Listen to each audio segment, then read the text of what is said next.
आलं ना तुमच्याही तोंडाला पाणी। रेसिपी कशी करायची चला लगेच पाहूया। हाय हॅलो नमस्ते, मी पूजा। मी आणि बरंच काही या यूट्यूब चॅनलवर तुम्हा सगळ्यांचं अगदी मनापासून स्वागत करते। खरं तर ही रेसिपी करायला खूप जास्त सोपी आहे। या रेसिपीसाठी आपल्याला फक्त 1 वाटी भरून पोहे हवेत। पहा तुम्हाला किती क्वांटिटीत हा पदार्थ करायचा आहे ना, त्यानुसार तुम्हाला इथे पोह्यांचं प्रमाण कमी जास्त घ्यायचं आहे। आता हे पोहे मी छान स्वच्छ पाण्याने धुवून घेणार आहे।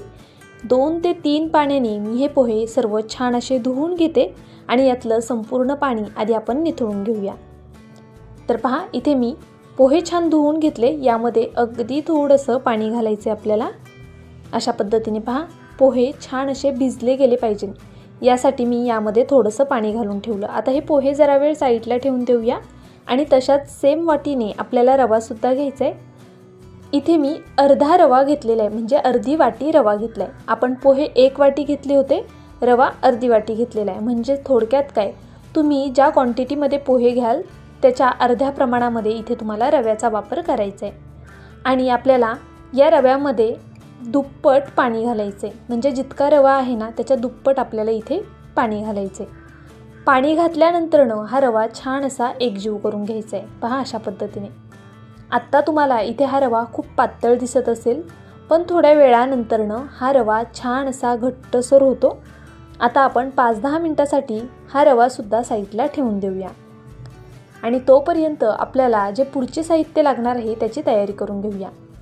तर पहा इथे मी एक लहान कांदा अशा पद्धतीने कट करून घेते आहे। कांदा आपल्याला जितका शक्य होईल तितका बारीक कट करून घ्यायचा आहे। तर इथे मी संपूर्ण एक कांदा अशा पद्धतीने कट करून घेतला। त्याचबरोबर आपल्याला छान हिरवीगार कोथिंबीर स्वच्छ धुवून त्यानंतरनं बारीक अशी चिरून घ्यायची आहे। तर पहा व्हिडिओ दाखवते त्या पद्धतीने कोथिंबीरसुद्धा छान अशी बारीक चिरून घ्या। तर इथे मी कोथिंबीरसुद्धा व्यवस्थित चिरून घेतली। आता हे दोन्ही जिन्नस आपण साईडला ठेवून देऊया आणि पाहूया की आपला रवा आणि पोहे भिजलेत की नाही। तर पहा पोहे भिजायला जास्त वेळ लागत नाही, पोहे मस्त असे भिजले गेलेले आहेत। आता हे पोहे आपल्याला हाताने छान असे मॅश करून घ्यायचे। तुम्ही पावभाजी मॅशरने हे मॅश केलेत तरी चालेल, पण आपल्याला खूप जास्त बारीक करायचे नाही आहेत, हे थोडे दरदरीत राहायला हवेत। त्यामुळे मी अशा पद्धतीने हातानेच हे पोहे मळून घेणार आहे। तर पहा पोहे छान भिजले गेले ना की ते व्यवस्थित मळतासुद्धा येतात। अशा पद्धतीने मी इथे हे संपूर्ण पोहे छान असे मळून घेतले। आता आपण मगाशी कट करून ठेवलेला कांदा आणि कोथिंबीर यामध्ये घालून घ्यायची आहे। तर पहा इथे मी एका कांद्याचा वापर केला आहे आणि मुठभर कोथिंबीर। आता आपण ह्याला छान असा एक तडका देऊया। तर पहा इथे तेल गरम करून घेतलं होतं, यामध्ये मी मोहरी घातली। मोहरी छान अशी तडतडली गेली की 1 चमचा जिरं घालायचे, सोबतच आपल्याला पांढरे तीळ घालायचे। जवळपास 1.5 चमचा इतपत मी पांढरे तीळ घातलेले आहेत आणि त्यानंतरनं 1 हिरवी मिरची छान बारीक कट करून घातली। आता ही संपूर्ण फोडणी छान अशी मिक्स करून घ्यायची आणि यावरती घालून घ्यायची। तर पहा अगदी बेसिक मसाले वापरलेले आहेत आपण। फोडणीमध्ये खूप बेसिक साहित्यांचा वापर केलेला आहे। चवीनुसार मीठ घातले आणि सोबतच आपल्याला यामध्ये बेसन पीठ घालायचे 3 चमचे। तर पहा इथे मी 3 चमचे बेसन पीठसुद्धा घालून घेतलं अशा पद्धतीने। आता बेसन पीठ घातलं की त्यानंतरनं आपल्याला जो भिजवून ठेवलेला रवा आहे तो घालून घ्यायचा। पहा रवा छान असा दाटसर झालेला आहे आणि फुललेला सुद्धा आहे। आता हा रवा मी यामध्ये संपूर्ण अशा पद्धतीने घालून घेतला। आता हे सर्व जिन्नस आपल्याला छान एकजीव करून घ्यायचे। पहा जे पोहे आहेत ना ते छान भिजल्यामुळे घट्टसर होतात आणि हे पीठ मळायला सोपं जातं। यामध्ये आवर्जून बेसन पीठ किंवा गव्हाच्या पिठाचा वापर नक्कीच करा। 2-3 चमचे बेसन पीठ घाला किंवा 2-3 चमचे गव्हाचं पीठ घाला, त्यामुळे काय होतं या पदार्थाला बाइंडिंग खूप छान येते। तर पहा व्हिडिओ दाखवते त्या पद्धतीने हे सर्व जिन्नस आपल्याला छान असे मळून घ्यायचे। मी यामध्ये कोणत्याही प्रकारचा वेगळा असा मसाला घातलेला नाही आहे। जर तुम्हाला हवं असल्यास तुम्ही यामध्ये पावभाजी मसाला किंवा इतरही कोणते मसाले जर तुम्हाला यामध्ये ॲड करायचे असतील तर तुम्ही नक्कीच ॲड करू शकता। तुमच्या चवीनुसार मसाले तुम्ही यामध्ये बॅलन्स करू शकता। मी यात फक्त हिरव्या मिरचीचा वापर केलेला आहे। तर पहा अशा पद्धतीने मी हे सर्व छान मळून घेतलं आणि एकसारखं करून आता आपण हे 5 ते 10 मिनिटासाठी साईडला ठेवून देऊया।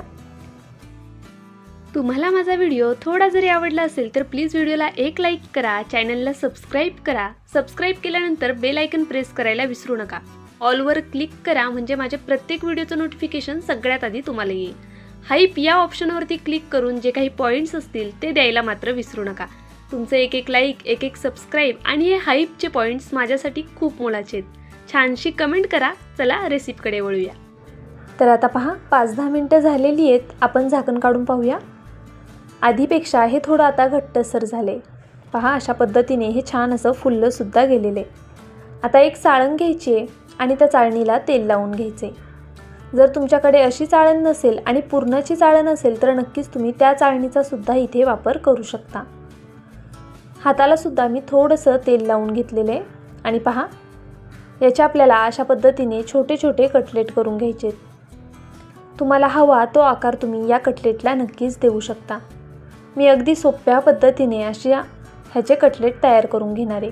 पहा अगदी झटपट होतात, करायला सोपे आहेत.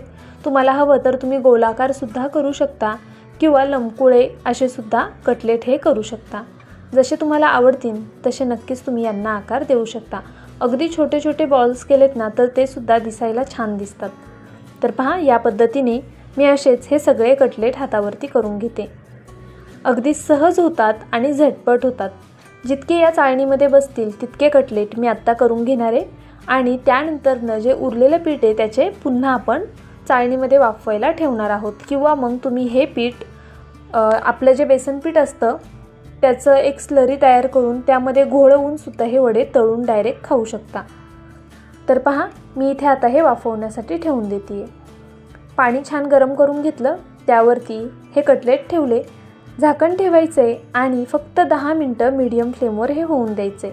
एक 10 मिनटामध्ये हे व्यवस्थित असे सेट होतात. तर पहा इथे जवळपास 10 मिनटं आपण हे ठेवून देणार आहोत. तोपर्यंत पटकनी आपण पुढची कृती करून घेऊया. इथे मी 2 टोमॅटो घेतलेले आहेत. आता हे दोन्ही टोमॅटो आपल्याला छान असे कट करून घ्यायचे. टोमॅटोंपासून काय करणार ते सुद्धा पुढे समजेलच. तर पहा आपल्याकडे आता 10 मिनटं आहेत. तर आपण हे जी पुढची तयारी आहे ती तोपर्यंत नक्कीच करून ठेवू शकतो. त्यामुळे काय होतं, वेळसुद्धा वाचतो आणि ही रेसिपी झटपट होईल. तर पहा अशा पद्धतीने मी इथे दोन्ही टोमॅटो छान असे कट करून घेते. इथे मी 2 टोमॅटोंचा वापर केला आहे. तुम्हाला किती क्वांटिटीत हा पदार्थ करायचा आहे त्यानुसार तुम्ही टोमॅटो कमी जास्त करू शकता. 2 टोमॅटो घेतले होते त्यामुळे मी इथे एक मीडियम साईजचा कांदा घेतला आहे. पहा या पद्धतीने कांदासुद्धा मी कट करून घेतला. अगदी व्यवस्थित असा पहा आपण कांदा आणि टोमॅटो कट करून घेतलेला आहे. आता एक पॅन ठेवूया किंवा मग कढई घेऊया. कढईमध्ये केलं तरीसुद्धा चालणार आहे. आता यामध्ये मी कांदा आणि टोमॅटो घालून घेतला. यात मी सुरुवातीला अर्धी पळी तेलाचा वापर केलेला आहे. अर्ध्या पळी तेलामध्ये आपल्याला कांदा टोमॅटो दोन्ही छान असे मऊसूत भाजून घ्यायचे. त्यात पहा मी 3 लाल मिरच्यांचा वापर केलेला आहे आणि सोबतच लसणाच्या पाकळ्या घातलेल्या आहेत. जर तुमच्याकडे लाल मिरची नसेल तर तुम्ही नक्कीच हिरवी मिरची वापरू शकता किंवा मग तुम्हाला मिरची वापरायची नसेल तर तुम्ही लाल तिखटाचा सुद्धा नंतर वापर करू शकता. इथे मी लाल मिरच्या वापरलेल्या आहेत आणि काही लसणाच्या पाकळ्या. हे सर्व आपल्याला छान असं भाजून घ्यायचे. पहा टोमॅटो हलकासा मऊ होईपर्यंतच आपल्याला भाजायचे. रंग बदलेपर्यंत हे सर्व आपल्याला भाजायचं नाही आहे. तर आता यामध्ये मी 1 चमचाभर फुटाण्याची डाळ घालते आहे. जर तुमच्याकडे फुटाण्याची डाळ नसेल तर तुम्ही आपली जी हरभरा डाळ येते ना कच्ची ती सुद्धा तुम्ही सुरुवातीला तेलामध्ये भाजून घेऊन नंतरनं ही बाकीची कृती केली तरी चालेल. आता इथे मी फुटाण्याची डाळसुद्धा 1 मिनिटभर फक्त भाजून घेतली. त्यानंतरनं हे सर्व एका प्लेटमध्ये आपण काढून घेऊया. तर पहा अशा पद्धतीने अगदी चटपटीत अशी आपण यासोबत खाण्यासाठी चटणी तयार करतोय. ही चटणी तुम्ही इडली, सांबर, डोसे अगदी कशासोबतही खाऊ शकता. तर पहा हे सर्व आपण आता थंड होऊन देऊया. छान असं थंड झाल्यानंतरनं मिक्सरच्या भांड्यामध्ये आपण हे वाटण घालून घ्यायचे. तर पहा अशा पद्धतीने मी इथे कांदा टोमॅटो, हिरवी मिरची, लसूण आणि त्याचबरोबर फुटाण्याची डाळ मिक्सरच्या भांड्यामध्ये घालून घेतली. आता अर्धा चमचा रंग येण्यासाठी बेडगी मिरची पावडर घालून घेतली. सोबतच चवीनुसार मीठ घालायचे आणि हे पाणी न घालता छान असं बारीक वाटून घ्यायचे. ही चटणी फ्रीजमध्ये 2-3 दिवस आरामात टिकते. टोमॅटोची आहे त्यामुळे जास्त दिवस टिकणार नाही आणि पाण्याचा वापर केला नाही त्यामुळे 2-3 दिवस आरामात टिकू शकेल. तर पहा अशा पद्धतीने ही चटणी आपण तयार करून घेतली. याला छान अशी फोडणी देऊया. पण त्यापूर्वी एकदा टेस्ट करून पाहायचं मीठ वगैरे बरोबर आहे की नाही, तिखट बरोबर आहे का. जर मीठ कमी असेल तर आत्ताच ते बॅलन्स करून घ्यायचं. इथे मला मीठ परफेक्ट वाटलं. आता आपण फोडणी घालूया.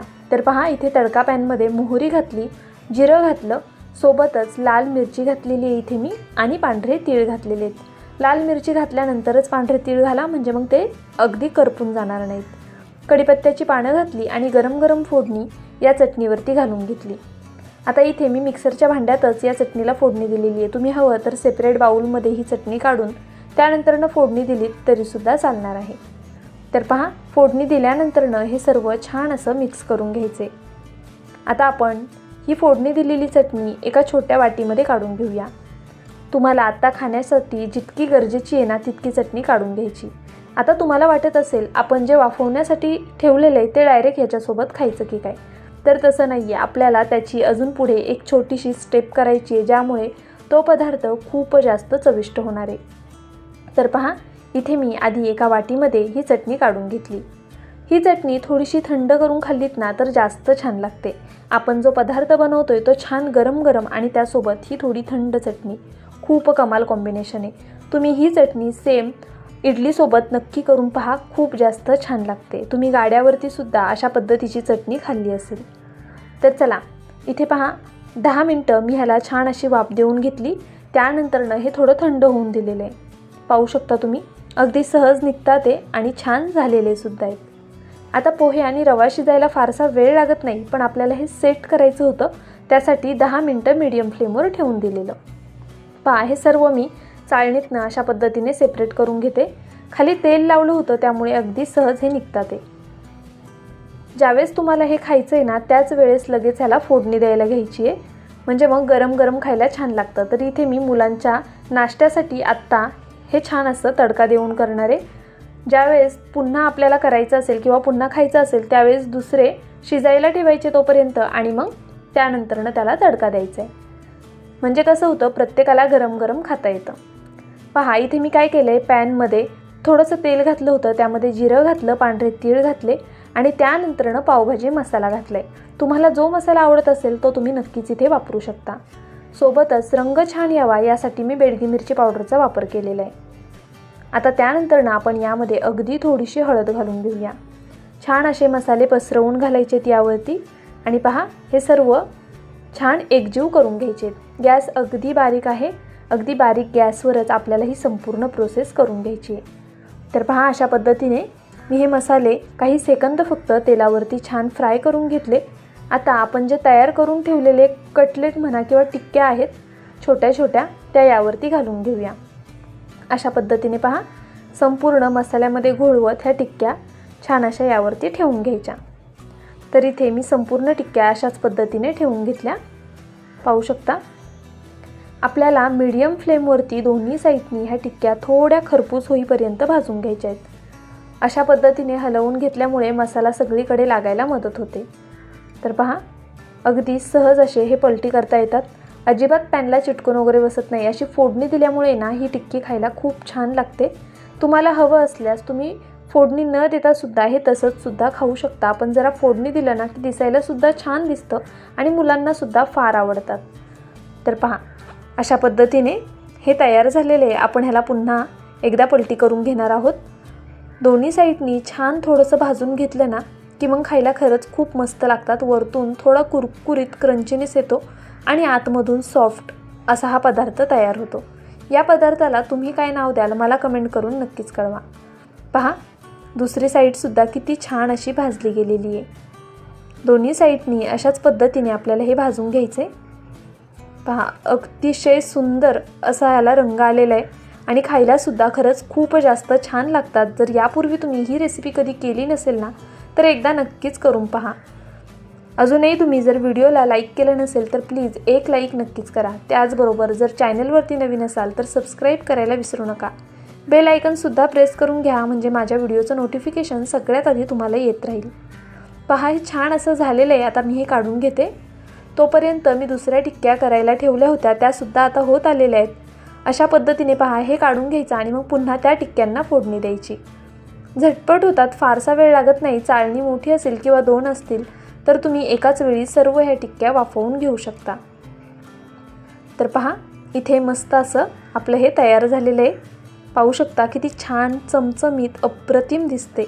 पाहून तुमच्याही तोंडाला पाणी आलं असेल, आहे की नाही? मस्त. बरं, ही टिक्की तुम्ही ज्या वेळेस सॉससोबत खाल ना त्यावेळेस तुम्हाला जास्त छान लागेल. तुम्ही कोणत्याही प्रकारचा केचप किंवा मग आपण जी आत्ता चटणी केली आहे त्या चटणीसोबतसुद्धा नक्कीच खाऊ शकता, किंवा मग कोणत्याही प्रकारचा केचप असू द्या, पुदिन्याची चटणी असू द्या, त्यासोबतसुद्धा हे खायला खरंच खूप जास्त छान लागतं. तुम्ही हा पदार्थ असा नुसताच खाल्लात ना तरीसुद्धा कमाल आहे. मुलांना चहासोबत द्या, पाहुणे आल्यावरती त्यांनासुद्धा वेगळा नाश्ता म्हणून नक्कीच तुम्ही ही डिश करू शकता. नेहमीचे तेच पोहे आणि उपमा खाऊन तुम्हीसुद्धा जर कंटाळला असाल ना तर ही पोटभरीची रेसिपी आजच करून पहा. मुलांच्या टिफिनला द्या, पाहुण्यांसाठी करा किंवा खास तुमच्यासाठी म्हणून करून खा. अप्रतिम आहे. केल्यानंतर ना मला कमेंट करून कळवायला नक्कीच विसरू नका. माझा व्हिडिओ तुम्ही संपूर्ण पाहिलात त्याबद्दल खरंच खूप मनापासून धन्यवाद. उद्या पुन्हा भेटूया अशाच एका छानशा रेसिपीसोबत. तोपर्यंत bye. Thank you so much for watching.